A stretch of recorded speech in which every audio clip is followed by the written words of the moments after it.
Novianti.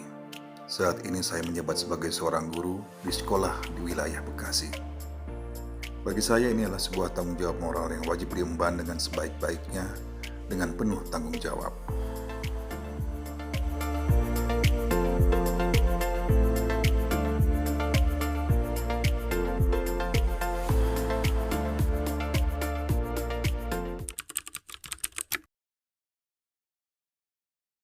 Saya tertarik menjadi guru karena pada saat saya kecil saya dibimbing dan dididik oleh guru-guru saya yang sangat sabar.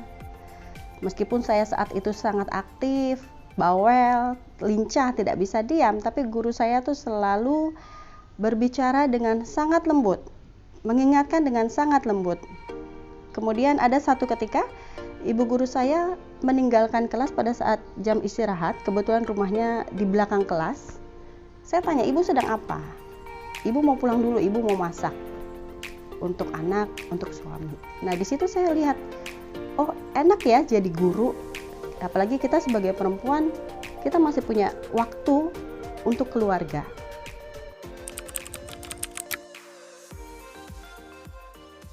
Ya, menjadi guru adalah cita-cita saya. Pertama, karena memang ayah saya pun seorang guru. Yang kedua, ya pengalaman saya bersama Bapak Ibu guru saya.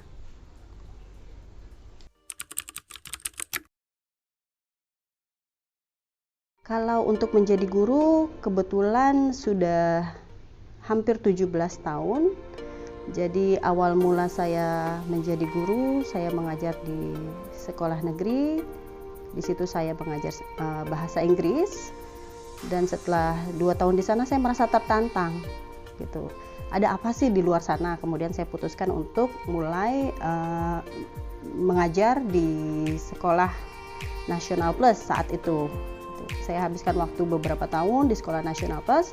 Kemudian dalam diri saya pun timbul lagi tantangan itu. Ada apa sih di luar sana? Apa yang saya belum tahu? Dan sudah 4 tahun ini saya bergabung ke salah satu sekolah internasional yang ada di Bekasi.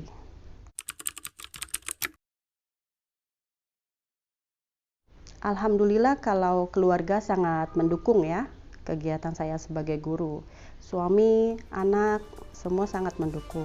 Meskipun saya harus melanjutkan kuliah di 2 tahun lalu, anak-anak bisa mengerti keadaan saya dan suami pun sangat mensupport itu. Kita saling bagi waktu dalam menjaga anak-anak sehingga semuanya sesuai dengan apa yang kita cita-citakan.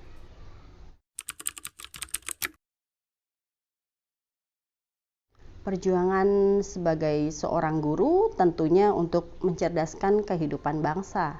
Tapi itu semua tidak cukup hanya sekedar jargon. Karena di dalam prosesnya kita temui banyak tantangan. Misalnya pada saat awal saya mengajar, saya ditempatkan di sekolah yang memiliki fasilitas seadanya dengan jumlah murid yang sangat banyak dan saya harus mengajar sendiri di dalam kelas. Itu tantangan yang cukup besar sebagai guru baru pada saat itu. Jadi sempat saya mengajar selama 1 minggu, itu setiap kali saya pulang sekolah suara saya habis.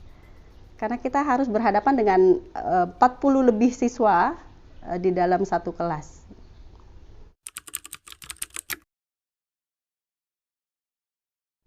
Sebagai seorang guru, kita tentunya tidak hanya mengajar dari tidak tahu menjadi tahu, tapi kita mendidik bagaimana anak itu menjadi pribadi yang lebih baik dari sebelumnya.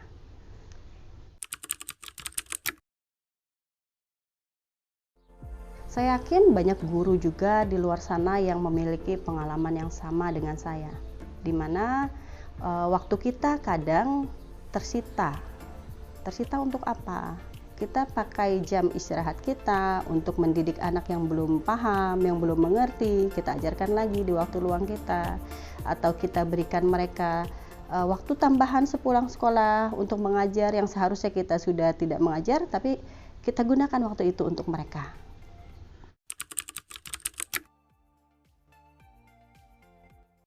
Prestasi saya sebagai seorang guru yaitu bisa mencetak generasi yang sukses di masa depannya. Pernah suatu suatu hari saya ketemu dengan murid saya. Dulu dia punya impian, "Ibu, saya mau kuliah di ITB." Alhamdulillah dengan kerja kerasnya dia diterima di ITB, dan saat saya lihat di Instagramnya dia tulis sesuatu untuk saya. Dia bilang, "Terima kasih Ibu karena sudah mewujudkan impian saya untuk masuk ITB." Itu salah satu prestasi saya ya, kalau menurut saya. Kalau untuk prestasi yang lainnya pasti kita sudah bersertifikasi, memiliki sertifikasi guru, seperti itu.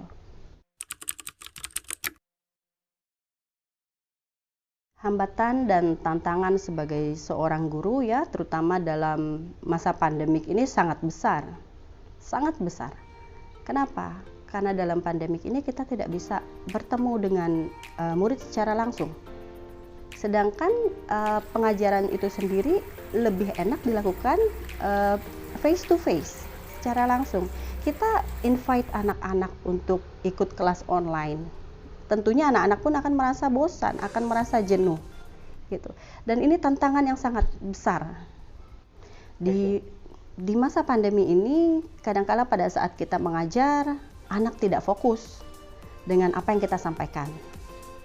Kadang mereka bermain game online secara diam-diam, atau kadang mereka matikan kamera, mereka lakukan hal lain. Kemudian juga dalam pengumpulan tugas, itu kadang kita menemukan kesulitan tersendiri. Jadi memang tidak mudah di masa pandemi ini. Cara kita melakukan kegiatan mengajar belajar itu cukup sulit.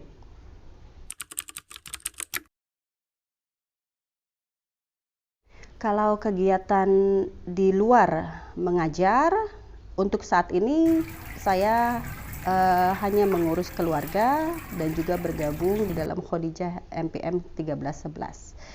Tapi untuk 2 tahun lalu, selain mengajar, saya juga melanjutkan studi S2 saya, sehingga alhamdulillah pada 2019 lalu saya menyelesaikan studi saya dan berhasil mendapat cum laude.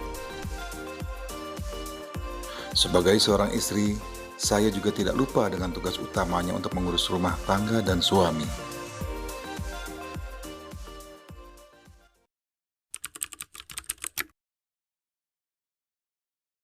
Suka dukanya menjadi guru. Sukanya banyak sekali, terutama dalam mengajar anak SD. Ya, jadi saya lebih prefer untuk mengajar anak SD. Kenapa? Karena mereka lucu, gitu. Dan banyak sekali bonus-bonus yang saya bisa dapatkan. Misalnya saat itu kami beberapa guru itu harus mendampingi mereka immersion ke Singapura. Jadi kita ada program immersion ke Singapura. Saat itu saya membawa 30 siswa kurang lebih. Ya, di sana kita belajar bersama-sama. Kita juga mengajarkan budaya Indonesia, kita ajarkan mereka tari dari Papua saat itu. Kita juga performs di sana tari Betawi, ya, jadinya seperti pertukaran budaya. Saat itu kebetulan Hari Guru di Singapura. Gitu. Jadi ya kami sangat dihargai di sana, itu sukanya ya. Dan semuanya pasti ditanggung ya, karena guru kan hanya mendampingi anak-anak di sana. Tapi dukanya pada saat kita mau berangkat ke sekolah, kita naik bus, setelah kita hitung anak, ada 1 anak yang tertinggal. Panik? Iya, gitu kan. Ini kemana 1 anak? Kita semua cari. Kita sudah cek di bus, tidak ada. Akhirnya salah satu guru mengecek di hotel, ternyata anak itu masih tidur. Kenapa masih tidur? Ternyata mereka main handphone, mereka telepon orang tuanya sampai jam 3 pagi. Jadi ya itu dukanya menjaga anak orang di negara lain.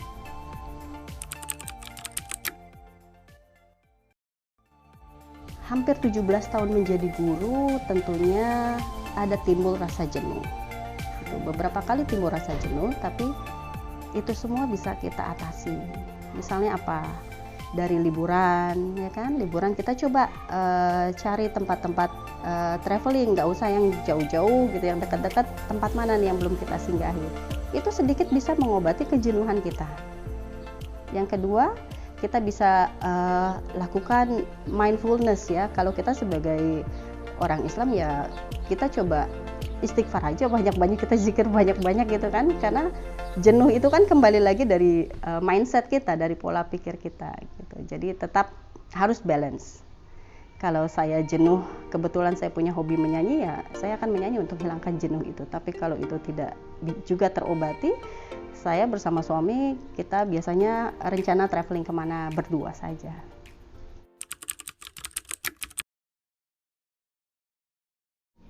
Pesan dan harapan saya untuk seluruh guru-guru yang ada di Indonesia, terutama dalam masa pandemi ini, mari kita sama-sama berpikir positif, mari kita tetap semangat dan berusaha untuk kreatif, karena yakinlah apa yang sudah kita lakukan pasti akan membuahkan hasil yang besar.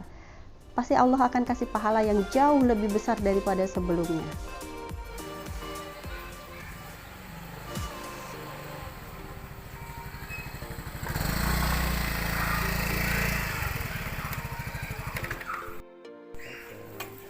Semoga tugas dan pengabdian yang mulia ini dapat saya emban dengan ikhlas dan dapat raih ridho ilahi.